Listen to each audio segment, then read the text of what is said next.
Welcome back. Today in our Sunday Spotlight, a New Haven music teacher is in the running for a national award honoring an educator making a difference in the lives of students. That teacher is here with us today, but before we talk with him, check out New Haven Bureau Chief Matt McFarland's visit to Patrick Smith's classroom. 1, 2, 3.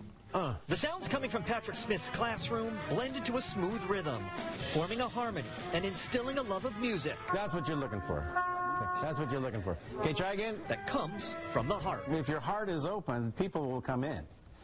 And a lot of the students find safety here because they know that I will listen to them before I speak.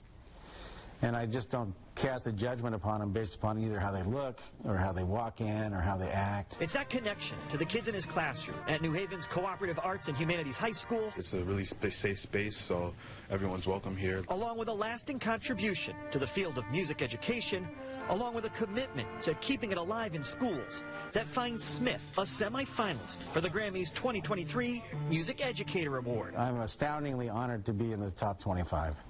So, you know, it started with over 1,200 people nationwide. An honor that's not lost on his students. I feel like he should get it. I feel like he deserves it. He's been working hard.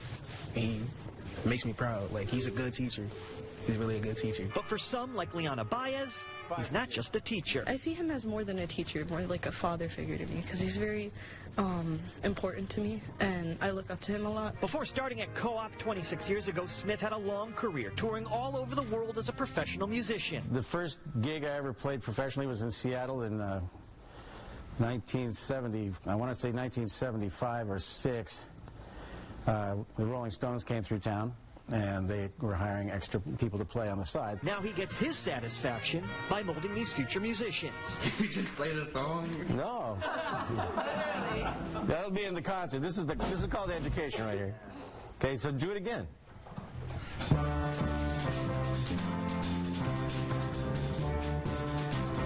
Okay. What am I going to say? Do it again. A playful give and take with this jazz band class. Happy to be back in person full time after the pandemic took a toll the past few years. We kept the music alive through the technology. Like the band and choir kids learning songs, all recording their parts at home before getting edited together for a final piece. Smith says he works his students hard, whether it's his system of practicing scales and changes without reading music. And they begin to see it. Instead of just pushing the buttons and hoping to get the right notes, they see the shape and they see the pattern. And they go, oh, I can play this. Or prepping for an upcoming concert. But for this educator and his students, the end game is evident. All you have to do is stop and listen. Hard work and loving doing it, because the payoff for them is the satisfaction of knowing that they sound good. Reporting in New Haven, Matt McFarland for CT22. And we now welcome Patrick Smith here to Studio A. Thank you for being with us. It's great to be here. Thanks for having me. Congratulations on this big honor. 1,200 people whittled down to 25, and in February we'll find out who the winner is. You talked in the end of Matt's piece there about what you hope the students are getting out of it. What are you getting out of it? Well, I'll tell you, what I'm getting out of it is the validation of life's work, and it feels really great. And at my age, I guess I can say, you know, it's wonderful to be seen. But more than that, it's just the recognition of the love and the caring that the students in my school get, and the way that in every art that we teach, the same sort of thing is happening. And it's wonderful to have it recognized by the Grammys, but it's school-wide. I have to really spread the credit around.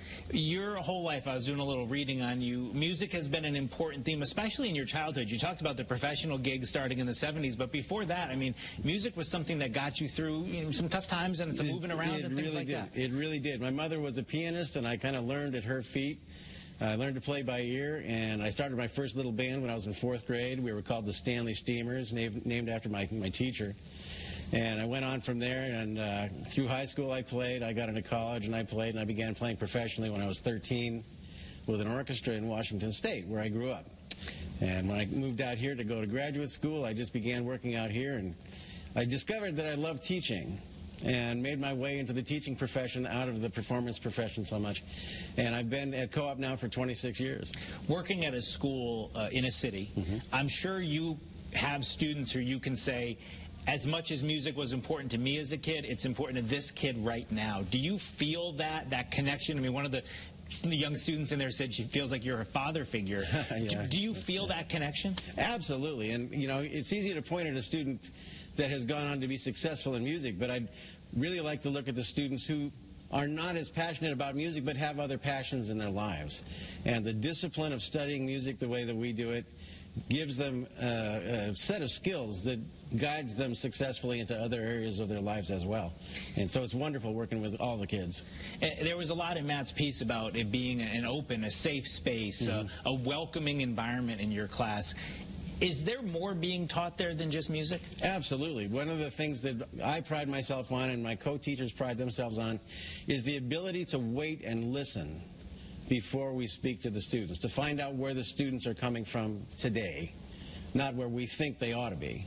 Because the only way you can work with someone is to meet them where they are and then kind of hold figurative hands and guide through the labyrinth of education. So it has so much to do with the personal connection. It has so much to do with recognizing the need for recognition and the acceptance of the kids right exactly where they are. So we talked about the numbers, 25 teachers, 25 cities, 18 different states. There is Wayne Split-Stozer from Torrington is another Connecticut honoree, which is pretty cool to have two from our state. It's amazing. It is amazing. What do you hope, if someone's watching this show, maybe they've never heard of this award, they haven't heard of your school, is there something you hope they take away from this about maybe the importance of what you and Wayne and these other finalists are doing? Absolutely, and I'm actually in contact with Wayne, and we're planning some sort of a project for the future. But the takeaway here is that the arts are so important. Every academic area finds its expression in the arts.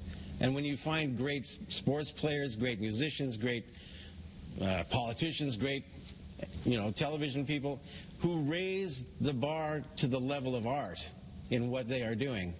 They've taken all the STEM subjects, which are, of course, important, and taken them to look through the lens of the arts to find that higher level. And so everything in education is great, but we have to support the arts because that is what makes the rest of it work. And do you think sometimes when pencils are sharpened and budgets are created, that's a message that has to be remembered? It has to be remembered that way because every person that's great at something had some kind of art in their background.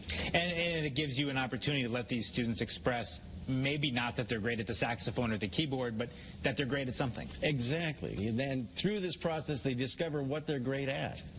And that's the whole point. Do you have any idea over your years how many students you've taught? Oh, boy. Hundreds. Probably a couple thousand. And then you figure there's 25 other teachers out there teaching as many young lives and touching as many young lives as you. Certainly a great message that this award gives. We have about 30 seconds left. Any closing thoughts? I know in February we'll find out who the big winner is, but closing thoughts on being nominated. I can only speak for myself, but I'm sure it's a great honor for all of us to be part of this recognition and the tens of thousands of students that we've been gifted the impact upon. And I just pray that, we can continue in this process, enliven the arts, strengthen education, and support our kids. All right. Well, we appreciate you being with us. Good luck at the award, but I think your students have would already say you've won it in their hearts. Thank you very much, Patrick, for being with us here on CT22. Thank you, sir.